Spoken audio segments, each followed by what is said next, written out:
Today we're talking about wheelchair Rapunzel, also known as Dacy. She's a TikToker with over 1.2 million followers. She's known as a disability lifestyle creator who documents life with SMA, spinal muscular atrophy. And her presence on TikTok is strong, with some of her videos getting as much as 50 million views. And in this video, we're going to be going over some of the controversies, such as multiple accounts describing poor caregiver practices and boundary violations, including alleged no gloves while caring for her in the bathroom, her alleged heavy alcohol use, child safety concerns, where in one example her child was choking on confetti, an illegal incident that involved a minor, where she asked a 13-year-old to assist her with bathing and procure alcohol. And there's also discussion of her abusing, as well as her periodic GoFundMe launches and merch, only to pivot into OF. We're going to talk about all that and more in today's video. When Alex started posting on TikTok, a majority of her videos would be her drinking at the club or partying. And her earliest references to a young audience dates back all the way to 2020. Wheelchair Rapunzel, also known as Dacy, has over 1 million followers on TikTok. She also has a Facebook account with over 500,000 followers, an Instagram account with over 300,000, where in her bio she presents herself as a disability advocate. And she also has a YouTube channel with over 12,000 subscribers. A lot of the content is the same across all platforms except YouTube, where she began 6 years ago, with videos like Did I Fall Out of My Wheelchair at Walgreens, A Day in the Life of a Wheelchair Rapunzel, and How a Disabled Girl Uses an Accessible Bathroom. And with her rise in popularity, her content would evolve into a drama-addressing channel discussing things about her ex-boyfriend, with one titled I Live with My Ex-Boyfriend's Parents, criminal charges, a video of her addressing criminal charges involving a minor, and she even made a video called Why I Will No Longer Be Posting My Daughter on Social Media. But when you take a look at all of her social medias, you can see that she clearly kept posting content with her daughter in it. A lot of her staple content on TikTok back in 2020, when she first started posting videos, were videos of her drinking or at the club. She would also post some questionable videos about young people, which, given her recent interaction with a minor, these old videos stand out now more than ever. Her first viral video would be her at the club getting her drink on, and this video would get her over 1 million views. And when she did post anything else, it would usually be answering questions or videos about taking your man. You don't have one. And that video right there would gain her 11 million views. A true catalyst for her influencer career was when she became pregnant. She hit gold with one video about her pregnancy hitting almost 50 million views. And with videos like that getting over 1 million views about her daughter, there was no way she was going to adhere to her word. I will no longer be posting my daughter on social media. And as you will see, her true character would be exposed. While living with her mom, Alex would start her own merch with concerns from viewers. One being that the merch was allegedly plagiarized. Another would have to do with a shirt that she made that said Disabled Bodies Matter, where the description would read Disabled Bodies Matter. I thought, other than being naked all the time, this would be the second best way to show the world disabled bodies deserve more representation. Whether you have a disability or not, add representation to disabled bodies with this simplistic statement T. Available now is black or white. This person on X would make a post saying, first and foremost, her co-opt of Black Lives Matter into Disabled Bodies Mattered, followed by dismissing many of the black community's concern with it. Initially, she said she discontinued them. She said it again recently, where someone on Facebook would say, I appreciate what you are doing to better normalize disabled bodies and break away from ableism our society faces. However, I do feel it's appropriative to use this same idea that Black Lives Matter took the energy and collaboration to coin and popularize by using essentially their saying you're really piggybacking off of their work. I wish you the best in what you're doing. I think you should reconsider profiting off others' work. Cheers. To which Alex would respond and say they've been discontinued. Thanks for your feedback. Someone again would say stop selling them, and she would say I have. But then a comment would be left saying doesn't look like you've stopped, linking to her website that was selling the shirt, as well as vinyl stickers that were still on the website for $10. Drew would say, but as of recently as this week, items with the phrase are still being sold, despite her claims otherwise. On June 4th, 2 were still up, 1 still is. Also, selling autism shirts for profit without collaborating with an autistic person, not good. Using a phrase that perpetuates antiquated stereotypes, worse. Repurposing the design and phrase from autism inclusion to rainbow inclusion during Pride, no, where the shirt would say a spectrum of beautiful minds, where she would repurpose the same shirt from autism inclusion signature T to rainbow inclusion signature T. Of course, this was likely meant as a compromise for the autistic community, as we'd been expressing concerns for her non-autistic, but abruptly switching to imply its queer inclusion, in my opinion, deflected from the issue and deferred to profits from another oppressed group. Alex would then make a blog post titled "Minorities Need to Do Better," where she frames racism and ableism as equally important, tells minorities to do better, and defends the slogan "Disabled Bodies Matter." In 2019, a blog post response would be made titled "A Response to Alex." It would argue that the post is anti-black. It says she co-opts BLM language for commerce, misuses intersectionality, tone polices by discouraging the word racist, and uses a black woman's image while centering her own story. And then in 2020, the same author revisits this, titled "Revisiting a Response," where they say Alex claimed the line was discontinued, then promoted it again during BLM, highlighted non-black endorsements while dismissing black disabled critics, and mentioned donations without specifics. As Alex gained more followers, she would be criticized for what some people thought as inspirational porn,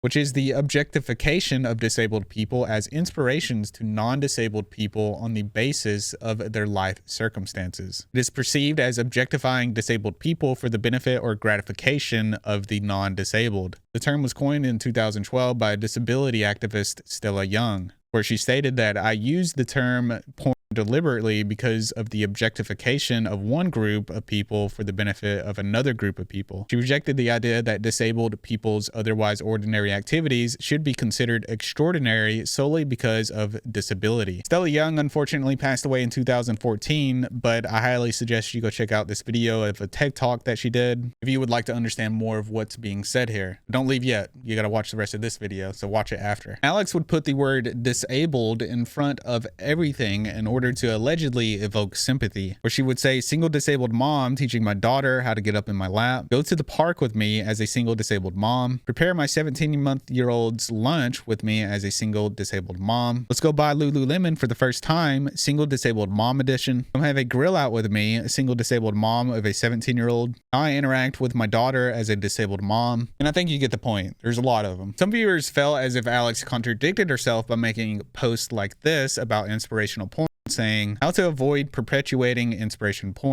In 2021, Alex would get involved with Andrew Haan. Andrew is a TikToker with over 60,000 followers and is a self-proclaimed model / thirst trapper. Andrew was Alex's roommate who collaborated with her on TikTok and allegedly OF, where on December 1st, 2021, they would post an alleged OF promo together. But unfortunately, during the making of this video, the Reddit was banned and anything that I didn't download or screenshot got deleted. So a lot of the stuff I lost. But from the video that I did see, it did look like they were allegedly promoting the OF, which wouldn't be surprising to me because, well, she's done it before, where she posted this video, all the pieces I've worn for OF shoots, while panties are being dropped on her head. But news would soon spread to Alex of Andrew's horrible past, where an article written about Andrew would say police charge first year with SA. UVM Police Services have cited a first-year student on charges of SA. Andrew Church Clark was cited in court for SA September 20th as part of a joint investigation between UVM Police and the Chittenden Unit for Special Investigations, according to a September 20th CAT alert. This CAT alert is a follow-up to one related to this case sent out September 13th. A male acquaintance had invited a female student into his residence hall in the early morning hours of September 10th and SA'd her there, according to the CAT alert. Church Clark was a person of interest in 2 incidents in fall 2016, according to the court document. Sophomore Sarah said she believes Church Clark should be expelled as a result of his action. No victims of SAs should ever be forced to see their attacker's face ever again. Sarah said violating someone's body against their will is disgusting, sadistic, and wrong. I hope this guy likes the heat because he's going to burn in hell. Church Clark has not responded to requests for comment comment. There was even a post on the University of Vermont Reddit that read any known predators in the area, to which Andrew's name would come up. There would also be a 3-page document that would be shared to the Wheelchair Rapunzel Reddit explaining some of the things that we've discussed and more, where it would state that also in 2016, the police had to be called to the campus dining hall because Andrew caused a scene and refused to put on a shirt, saying that he was a model, so he didn't need one. Alleged victims would post screenshots between them and Andrew, but unfortunately, the accounts linked to those either don't exist anymore, have been privated, or for whatever reason on my side, or maybe it's TikTok's issue, but the videos just won't load. But I did find one screenshot where Andrew said, "You deserved to be R'd." One video from Not Lauren Kimberly would briefly say she was groomed by Andrew when she was a minor, and he stalked her when she was barely 18. I'm gonna make this really short and sweet because I keep getting tagged in it. If you don't know what's going on, if you haven't been here a while, click the comment, watch the video of its entirety. And quick backstory, back in 2021 or 2022, I basically posted a video about Alex's roommate named Andrew, and he had groomed me when I was a minor, and then he later stalked me when I was barely 18. And then when people tried to tell Alex about this during a live stream, she could be heard defending Andrew, saying she didn't believe the victims, and her ex-caregiver Mikey would agree. I don't know. Like, what victims? Like, what are their names? Give me their numbers. Yeah. But again, don't, because it has nothing to do with me, so. Right. Like, why would I have anything, like, you know Like, what would you saying? want her to say?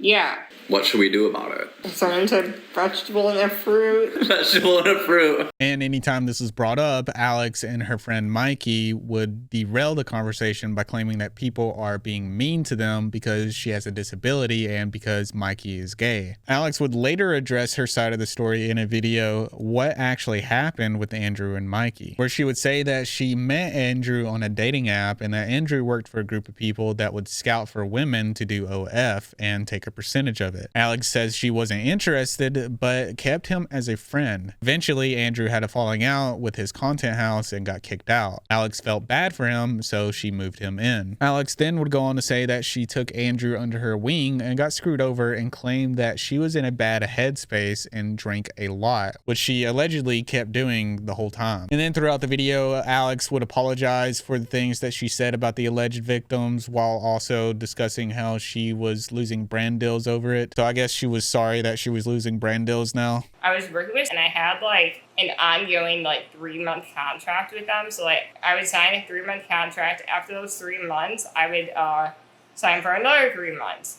And they were paying me like well, and that was a lot of my income. I lost like other brand deals. I can't even remember. This was like a few years ago. So then I was basically just surviving on OF money, and living with Mikey was just toxic. And that brings us to Mikey. Mikey has an Instagram account with 30K followers, and Mikey and Alex were friends since school. He was her friend, caregiver, hairstylist, and even helped with photos for OF. In the same live stream where Alex was defending Andrew, Mikey can be heard saying, like, where are they? Talking about the girls that were allegedly R'd. I'm sure they'd be like, oh my God, 6 years later, why is this still being talked about? I've got over it. And someone that allegedly knew Mikey and Alex made a post on Reddit saying they grew up with Alex since kindergarten. They then went to high school with both her and Mikey. They would claim Mikey had big bully behavior and was always jumping from one person to the next to mooch off of them. And when things don't work out, he uses a victim mentality to somehow get people to back him up and feel sorry for him. For many years, you played the card of enabling Alex, riding around on the back of her chair in the hallways, screaming at people, bullying Cat Girl. Those who went to high school with us will know and understand.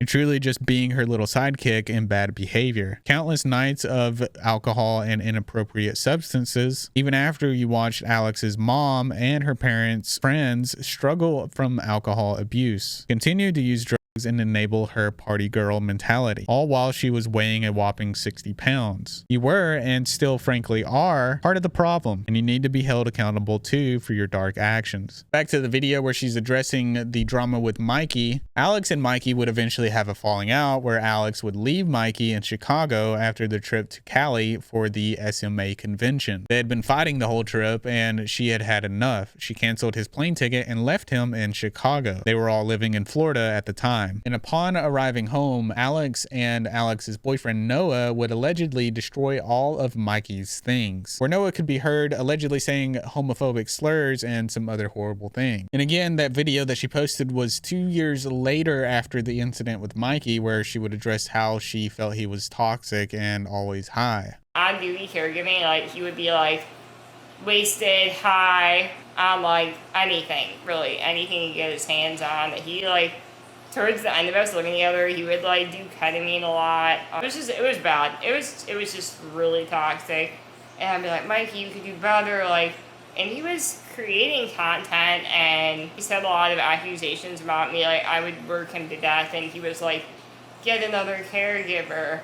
And anytime I would go to get another caregiver, he'd be like, no, but I need the money, so don't. And I'm like, well, yeah, like, you need to pay half the rent, like, you're a roommate. Alex would claim that Mikey was toxic to everyone around him and even close friends, to which Noah grew to dislike him after months of disrespect. Mikey and Noah would almost fight, and all of this led up to why she left Mikey in Chicago. And in the same video, Alex would talk about a person named Josh, which they all picked on and made fun of, and Alex said that she felt bad for it. That same Josh would actually make a post on the video down below, saying that he wanted to clarify a few things. He would say that Mikey put him through some horrible things, but he believed Mikey was a good person. And that in her video, she mentioned that everything I did with Mikey was because of my parents' money. He would go on to say everything Mikey did to me was disgusting, and the way you treated him when Noah came into the picture was even more toxic than how he treated me before. It started going all downhill the night he left them in Chicago, which was the worst night of his young adult life. I called him up wondering when he was going to come back to Florida, and he told me everything you did to him while you were in Chicago. He was getting ready to jump off a bridge, and I insisted him to come back to Florida, stay with me for a while, and figure things out. When he came back, it was me that turned his life around. I helped him get back on his feet while you left him with nothing. Let's not even mention the shoes. Before you guys went to Chicago, you decided to get drunk one night and leave your Gucci shoes at a stripper's house, then blamed me for it.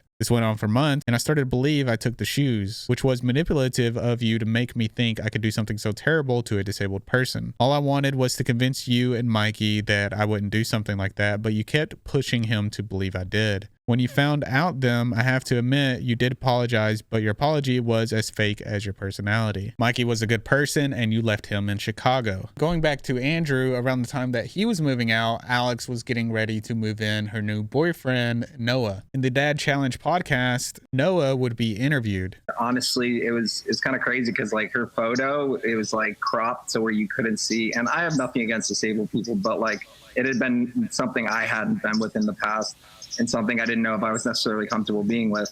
So like when I first clicked on her thing and matched with her, I didn't even know she was disabled. And then later I went through her photos, I found out. I talked to some buddies and they said, you know, give it a shot, give her a shot. And so we talked for a few days, and then I ended up going over to her house. We hung out.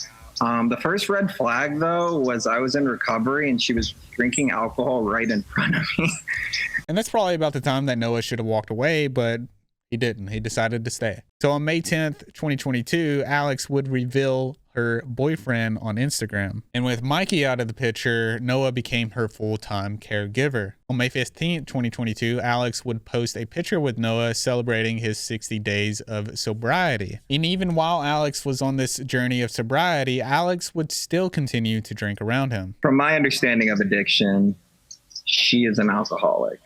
Yeah. I don't like to use that term lightly either. I don't. But you lived it firsthand. You live it firsthand, like, and I grew up with an alcoholic, so a lot of that stuff really, really shines through. When I had that nanny on, or whatever, the caretaker on, that redheaded girl, she was saying she had high noons every single day, and then Alex came out and said, no, I didn't do that stuff. But who's right? Hannah was right. Alex drinks pretty much every day. She goes through like periods where she'll like claim abstinence, but no, she drinks every day, and she drinks a lot. She doesn't have just one or two. She drinks to get blacked out. She drinks to get up. Alex would go on to make a YouTube channel called The Interabled Couple, with her first video titled "I'm Disabled and My Boyfriend is a Recovering Drug Addict. Welcome to Our Story." Soon after, a travel vlog, TSA Checks Wheelchair for Drug Come to LA with Us, posted August 21st, 2022. And it was also around this time that they would both have OF accounts, to which Alex, she would say it was her main source of income. And for whatever reason, Noah would change his from subscriber only to free only, giving people access to his OF account. And according to some of the courageous people on Reddit, it was something that they wish they could erase from their memory. On August 22nd, 2022, another clickbait titled "Disabled and Pregnant, the Secret's Out," where Alex would say in the video that she is not pregnant, but instead disabled. But then just 25 days later, she would confirm that she was pregnant on Instagram. Alex being pregnant raised a lot of concerns from viewers because it was a high-risk pregnancy that she would often state in her post. On Facebook, she would post "disabled plus pregnant, 30 weeks tomorrow." Tomorrow, I turned 30 weeks pregnant, which is so surreal.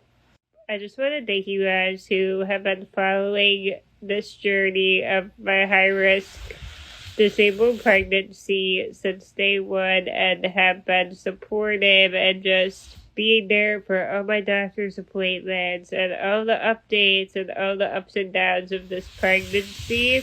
I am just in shock that I'm going to be 30 weeks tomorrow and that she is going to be here in 5 weeks because my delivery date is at 35 weeks. So again, thank you guys for being on this journey with me. Another concern that was raised is that she waited to seek prenatal care despite knowing she had high-risk pregnancy due to taking Everestine, which is a drug to treat SMA that may cause birth defects. Another alarming thing is that while her daughter was in the NICU, she was seen out drinking and partying at the nightclub, to which allegedly the nurses called CPA. It was also believed that due to her recent controversy with Andrew and her losing her sponsorships and her money, that she purposely got pregnant in order to raise the views up again. March 6th, Alex's daughter would be born, and so began the new era of content farming. Initially, Alex said that she wouldn't post content of her daughter much, where she would say, "We will be posting her to some capacity, but I also want to respect that she is a baby that cannot consent, so we're going to find a good balance." But after the amount of views she was getting after allegedly exploiting her daughter, she seemed to change her mind and instead would convert almost all of her content towards her daughter. A Redditor that went by the name Echo Chamber would make a post titled "I took one for the team," where they would confirm some of the things that was being posted on the OF as to end speculation as to what was actually being posted on there. Where they confirmed that she has quite a few pics that were taken while she was pregnant and attracted reoccurring sickos talking about how she had a sexy bump. And even on her social medias, she would receive comments like this: "Hope to see you both naked soon." And even before all of this, Alex was posting a lot of photos of herself naked, saying that disabled bodies are pretty too, which you don't have to post naked pictures of yourself for that to be true or to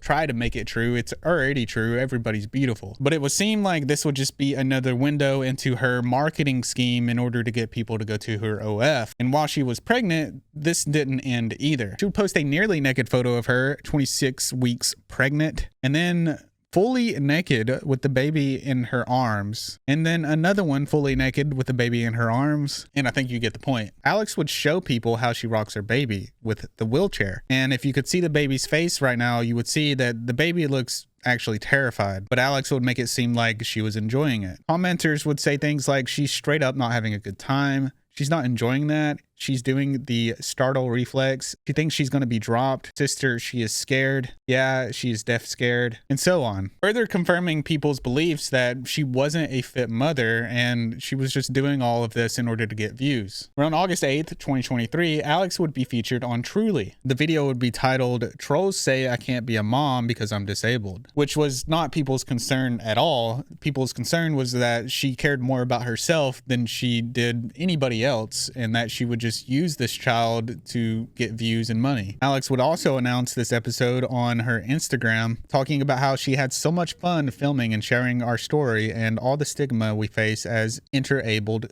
parents. Being disabled doesn't mean you can't be a good parent and raise a child. And I agree, but you need to have the proper help in order to do that, which we'll get into a little later, how she was getting her help from Craigslist. Eventually, the stress of caring for a newborn baby and Alex would take a toll on Noah and he would relapse. And so Alex and Noah would move to get help from Noah's parents, where Alex would make a post on Instagram saying, "Life update, we're moving back to Florida." And allegedly during this time, Noah would post some crazy things on Instagram, and I couldn't find it because the Reddit was banned, but this would lead to Noah and Alex's breakup, where on February 26, 2024, she would post a update confirming that she had broken up with Alex. And so the situation just became a little bit more complicated because Alex would still be living with Noah's parents, where she would upload a video titled, "I live with my ex-boyfriend's parents." And with things getting bumpy, DCFS would be called multiple times, to which Alex would be forced to make a video to address it. He would upload a video titled, "Child Protective Services Show Up Again, Medical Neglect." It wasn't too long after Alex gave birth that she was back to drinking. Am I disabled? Yes. Do I have a black eye? Yes. Before we get into the black eye, all right, let's just get into the black eye. So I was out downtown Chicago, just having some drinks, having some lunch. Ari was away with her grandparents for the weekend, so I'm like, all right, I'm gonna have a little mama's day. So during my pregnancy, my seatbelt broke, and I never fixed it, which was not a smart move. So I was leaving the restaurant, and I'm like, I'm gonna go home, I'm tipsy and feeling good, I'm having myself a good day. And apparently, I did not see a curb. And I basically face planted, and I severely hurt my shoulder. I have a black eye. Alex would drive her wheelchair 1.5 miles from her home just to get drunk, where she was spotted in only a bra, no pants, or underwear, while the rest of her family was at church. And Alex would post a photo of herself on Instagram outside, exposed with her daughter, to which somebody would call CPS on her, and she would make a video crying about it. Apparently someone online is trying to get me arrested or something for indecent exposure because I posted a photo yesterday of me and Ari on the driveway, and I was wearing a towel on my chair. You couldn't even see anything. You could see more at the beach. It would also be around this time that Alex would hire a new caregiver, Hannah. She wasn't licensed, and Alex did all her hiring through Craigslist, to which she didn't even do background checks. Hannah would confirm this in an interview with the Dad Challenge podcast. Please background check. No, all that was required was that 3-hour test trial. No background check. No background check. And she doesn't do that because a real caretaker, a real nurse would have to do all those criminal background checks. Especially working with children, you need a vulnerable sector check, which is all part of that working with children. So it seems like none of the people that work for Wheelchair Rapunzel, one of them could be a super duper fan or a stalker. She would never know. Yeah, that scares me because I remember whenever I was 18, I went to go get Milo, my Icelandic sheepdog. I remember just when I inquired about him and just in general, I remember when I'm going to meet somebody or a lot of the time, or get something from somebody, I always have somebody go with me, or I check out their references or call or anything. I remember I literally had multiple people with me to go get my own dog almost 7 years ago off Craigslist. I remember that. And then let alone somebody, a stranger, take care of your baby that you don't know from Adam. That's scary. Craigslist back in the day, I don't know what it's like now, but I remember it being a very scary place and hearing a lot of horror stories from it. I'm sure it's only gotten worse. So the fact that Alex is hiring people from Craigslist, not doing background checks, it's very alarming. Another disturbing thing is that Alex didn't allow her caregivers to use gloves when bathing or helping her use the bathroom or cleaning her. She doesn't want her caregivers wearing PPE because it doesn't feel natural, or she feels offended by it. Is that true? Did you wear gloves when you did her things? Oh gosh, no. I was like, why do you think I washed my hands 10 times after I left? I was like, so you weren't allowed to wear gloves? No, I was scrubbing the crap out of my hands after I got off shift. I'm like, literally, I wouldn't even drive home. I literally was scrubbing crap. Whenever Alex did move back to Chicago to her own apartment, Noah followed. And Hannah would go on to say that Noah would be high on drugs and punch a hole in the wall, which Alex's family would enable the Baker Act, forcing Noah to get help. It's also important to note that the Dad Challenge podcast has a lot of Wheelchair Rapunzel videos, and more importantly, interviews with some ex-caregivers like Hannah and Noah, the ex-boyfriend, which we're going to go over all of those now. Hannah would continue to express her concerns for Alex's hiring practices and how she would allegedly people bait online. This is why you don't put your shot on the internet. Yeah, exactly. The predators alone, you have any idea how many people were released during prison during COVID? I'm like, it's not safe. This is South Florida. This is that's why it's so scary. The people that she hires, background. She doesn't know you from anybody. You could just be like scrubbing the internet to look for this ad, and then you could be like, you might be the person that has a parasocial relationship with her and her child, and that you're in. She'll never know.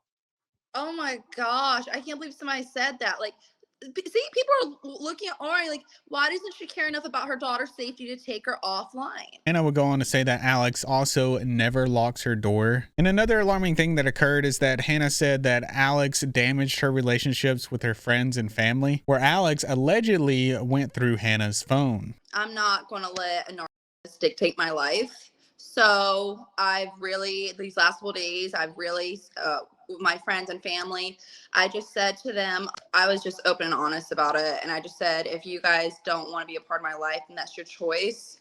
All I can do is wish you the best and let you guys go. She did a little bit of damage. She's done some damage with my relationships and my family, and she's done a lot. So she's gone pretty far. Now, are you comfortable with sharing with me sharing with them what you share with me about her going through your stuff? I want to protect my family and my friends. I respect them too much, so I don't want to give specific names. No, we don't have to give names, but basically what she did. Yeah. Okay. Okay, so what you told me, correct me if I'm wrong, but you didn't have a thing on your phone. You don't have a lock on your phone or a code. You probably do now. I do now. But when you would take the dog out for a walk or whatever the case may be, or to get out to go get something or pick up some packages, you left your phone unattended there, and she, in your opinion, allegedly rifled through your phone. Yes, I do, because she knows things that nobody else knows about my family and friends, personal details that nobody else knows. I have no idea how she would find out. And now she's leaking that, just like how I predict she's going to release my address next. Like, I've seen the messages. Also, during this interview, Hannah would claim that Alex's merch sales were down, so she decided to create drama by doxing Hannah and posting more content of her daughter, Ari, in order to make money again. Another concern was that Alex wouldn't be able to care for Ari if left alone, which Hannah confirmed that is true. Alex wouldn't be able to do that because of her disability. Hannah also would say that there would be dirty diapers all over the floor and the baby would sit in dirty diapers for a period of time. And Alex loved being disabled because of everything she received and thinks she can get away with anything. It would also be confirmed by Hannah that Alex does drink all day and uses a bunch of different cups to mix her drinks, and that she is always drunk. Noah would corroborate this in his interview, saying that Alex is an alcoholic. Hannah was right. Alex drinks pretty much every day. She goes through like periods where she'll like claim abstinence, but no, she drinks every day, and she drinks a lot. She doesn't have just one or two. She drinks to get blacked out. She drinks to get up. It's also important to note that Alex had a dog, to which Hannah said she would neglect as well. Can you give me some examples of like what makes you say that? Cairo is her 6-year-old Chihuahua. Chihuahuas are close to my heart because that was my childhood dog I had for 13 years before he passed away of old age. They are tiny but mighty. She is a beautiful Chihuahua. He is so neglected. I got in her face about it and told it straight to Noah and Alex's face. And he begs just for attention. She only takes that dog out twice a day. And so whenever it goes out, it uses the bathroom multiple times because he holds it all day. When I had a Chihuahua, we were taking him out 4 or 5 times a day. And you're a dog person. I'm a dog person. There's a lot of dog people here. And in your opinion, she absolutely neglects this animal.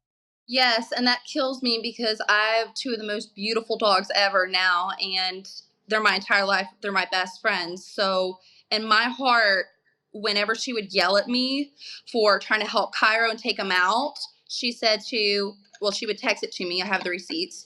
She would defer to my request about taking Cairo out because I would press her and ask her over and over, can I take him out? No. She would say no, and you're like, this dog needs to get out, and she would tell you no. Well, when I would press her, she would give in. But then after a few days, she said, please defer from my request and don't question them. So she would put in a text message, kind of passively aggressively say, look, stop questioning me about that. When I say no, no means no. Yes, but it's all controlled behavior. She is the most probably controlling person I've ever met. And there is some backstory to Alex's parents who are also troublesome. Alex's mom is allegedly an alcoholic too, and Hannah confirmed that Alex's mom punched Noah in the face, which was something I've been seeing going around on the Reddit page. And I would talk more about her parents, but there's just so much information that's been deleted from since the Reddit has been banned. So it's just really hard to get into it now. But continuing Hannah's interview, it would be alleged that Noah said that they do a lot of vaping and drugs to get through the day when Hannah isn't there. And there were troublesome things that happened, such as RA choking on confetti because no one was able to pay enough attention to her to watch her, because there was a birthday party going on and Hannah was handling all the guests and all the other little details, and no one was paying attention to the daughter, and so she was choking on confetti.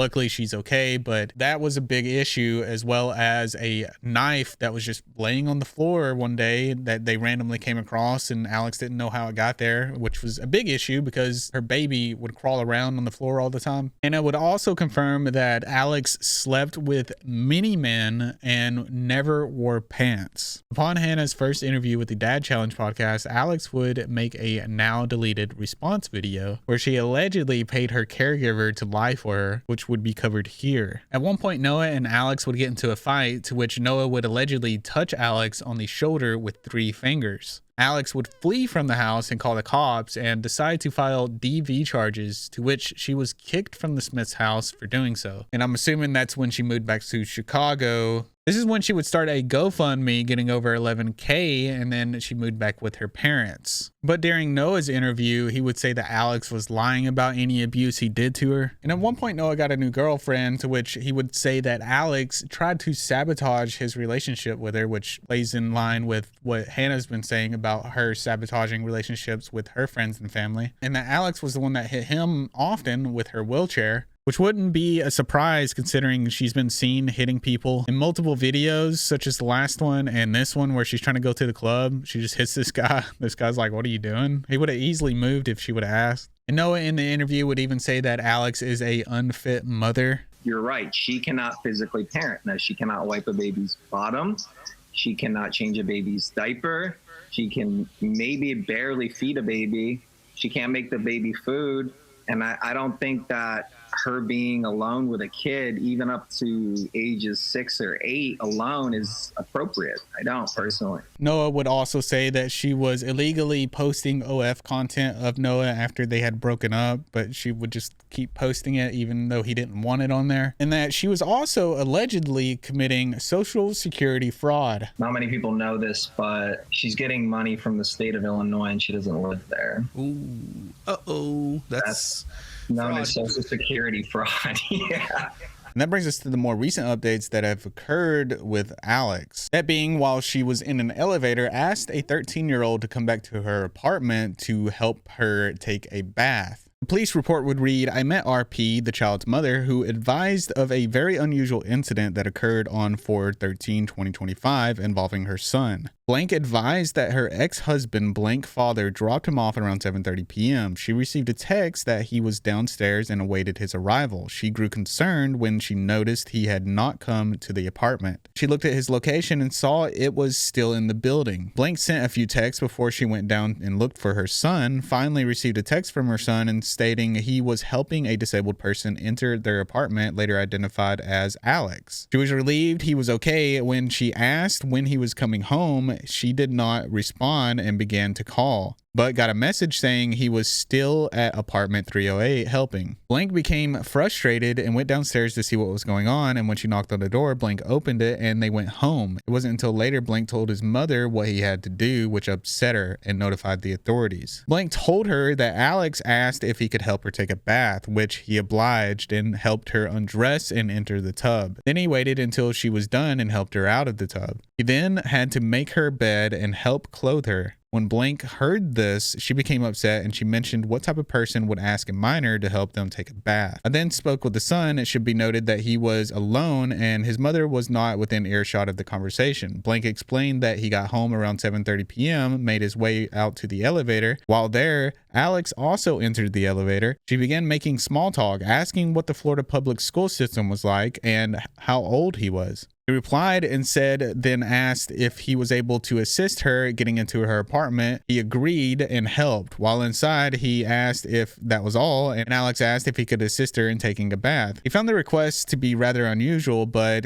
he asked himself, what would Jesus do? With minor hesitation, he helped undress Alex and helped her into the tub. Alex would make another unusual request as to ask him if he could get her beer. Confused by the request, as he told her he was 13, he advised that he didn't want to make it seem that he was not being helpful. So he went down to the valet and asked. They obviously did not give him alcohol. When he went back up, he then helped her out of the tub, proceeded to help her get dressed, make her bed, and put a mask that assisted her with sleeping. At which point his mother was knocking on the door demanding that he go back home and that the woman should be ashamed as she asked a minor to do these things. I then spoke to Alex, who advised that she did not mean any harm to Blank or his mother. Alex stated that she has a lot of issues obtaining state nurse who works around the clock. She would go on to say that she was intoxicated at the time, and she mentioned that her judgment should have been a lot better, blaming it on the alcohol, but she just needed someone to assist her getting into her bed. When someone questioned with these purchases of the beer,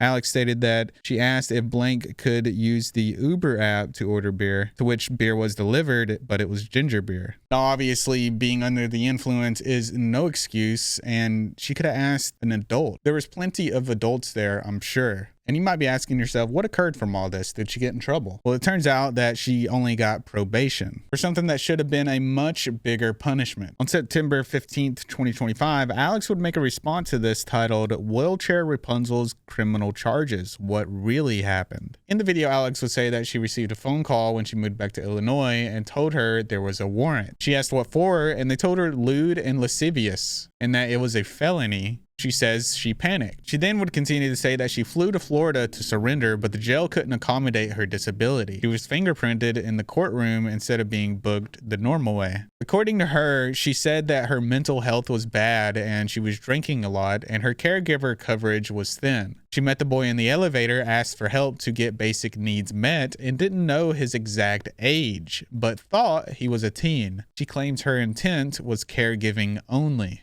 She would claim that she urinated on herself and asked him to undress her and place her in the bathtub, then later help with getting into the bed. She says there was no sexual touching and calls the choice a huge mistake. She says the boy's mother called and came down. The next day, police questioned her, and online she was labeled a predator, to which she denies. She would continue and say in court, she says a plea deal was offered on the spot. Her lawyers advised her to take it. She says it was reduced to a misdemeanor, accepted by the judge on a later Zoom hearing, and she's on probation. She would repeat that she didn't know his age and that she relied on strangers for help before, and that caregiving is clinical to her, not sexual. She calls the decision unsafe and a poor judgment. She says she's not a predator and wants to learn and do better. But according to the child, she did know his age, so who's telling the truth here? I'm more inclined to believe the child than Alex. And that's it for this video. Let me know what you think about this crazy situation in the comments down below. There may have been some things I missed, got the timeline a little mixed up because both Reddits got deleted while I was doing research on this. So a lot of the information that I had, I lost. But if anybody is informed on this situation, feel free to inform others in the comments. Also, don't forget to like, subscribe, and share the video, and I'll see you in the next one.